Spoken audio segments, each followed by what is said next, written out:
So you guys might have heard of York Audio. They make awesome impulse responses, and I've used their matchless stuff recently. And Justin was recently added to the Fractal Audio group, and he told us he released a version 2 of his matchless IRs. So this is basically a demo of all of them, and I haven't had a chance to play too much with them, but I've had the Own Hammer stuff, I've had David Hislop stuff, York Audio stuff, at least the matchless stuff, and they're all super different. And I don't think I favor one over the other as much as it is. It's just dependent on what I want. I think Hislop stuff is really great for nailing that Bethel tone. His stuff has a lot of mid-range and really is interesting to hear in terms of the frequency response to it. The York Audio stuff I feel like is a little more natural, probably a little more flat, but his stuff still sounds awesome too. And then Own Hammer, there's just too many, so I really don't dive down that road. But let's go ahead and go through, and I'll kind of just walk through some of them and let you guys hear it through the Fractal. If you want to hear it with the Helix stuff too, I'll play it through that as well. So here we go. Now that I've actually gotten a chance to play with it more, I can't find a bad sound. It's really crazy. So I'm playing with the Chieftain Boutique 1 amp on the Fractal, and here is the clean tone.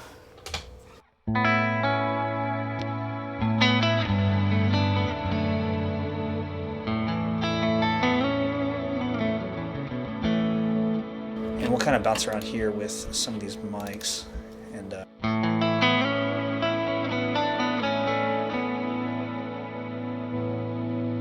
King of Tone.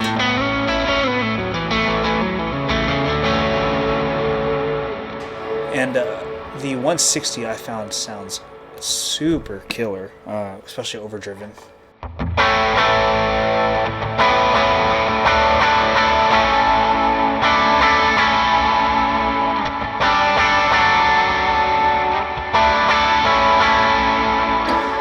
You can bounce over to 421, and I think the lower the number, the closer to the cone it is, but I might be wrong on that, but it's what it sounds like to me.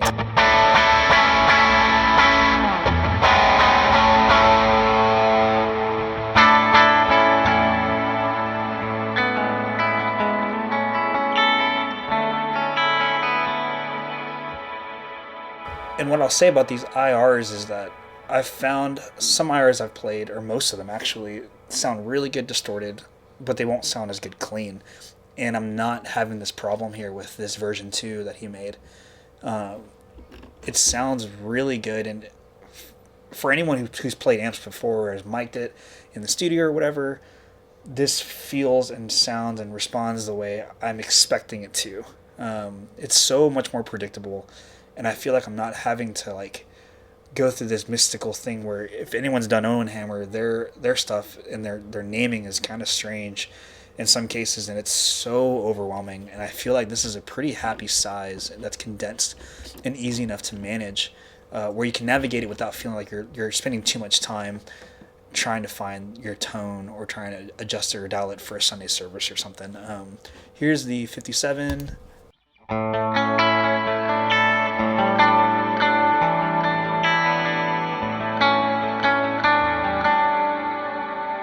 Then overdriven.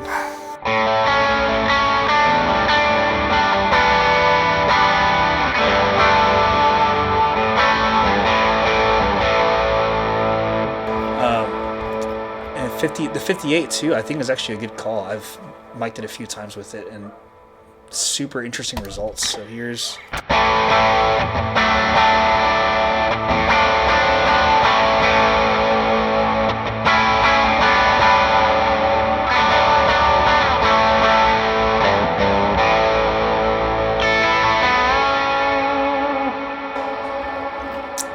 And then SM7 also sounds super dope.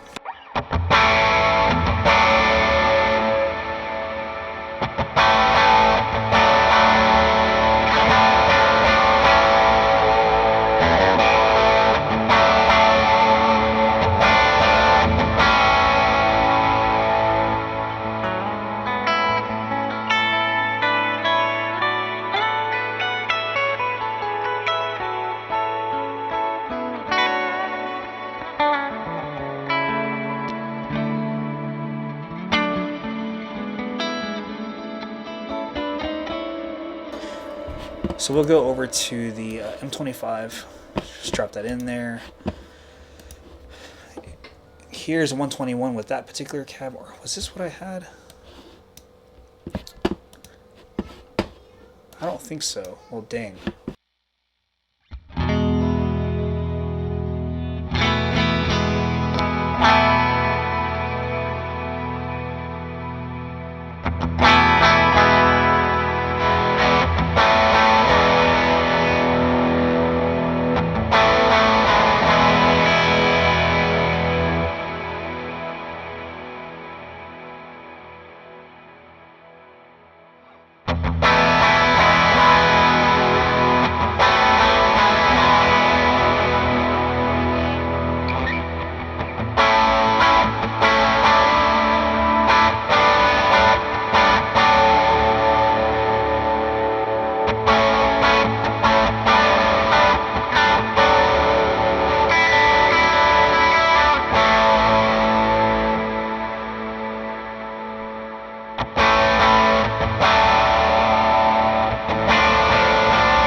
Let's move on to the mixes, and we'll try the H30 real quick.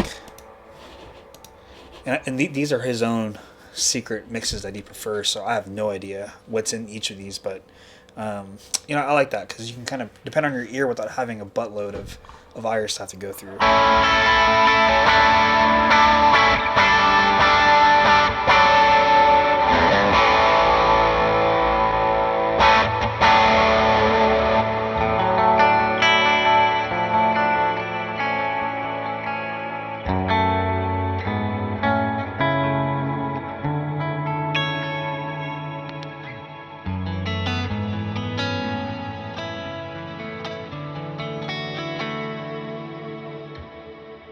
And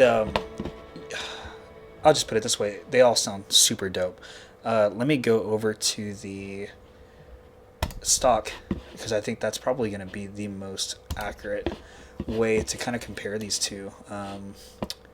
And here is, so I'm just going to click around here.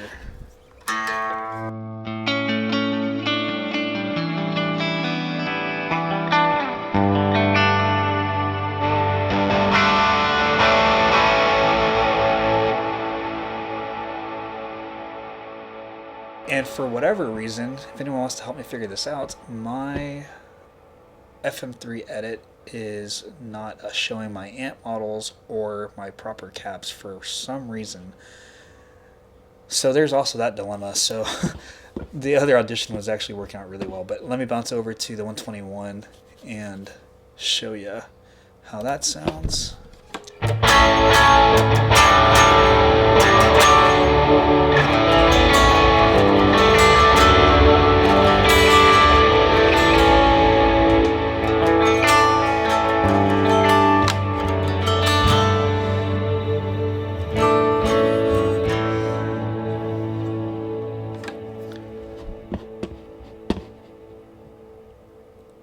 I think these IRs are totally worth it for 15 bucks that he's selling it for online. If you haven't already gotten it, probably should.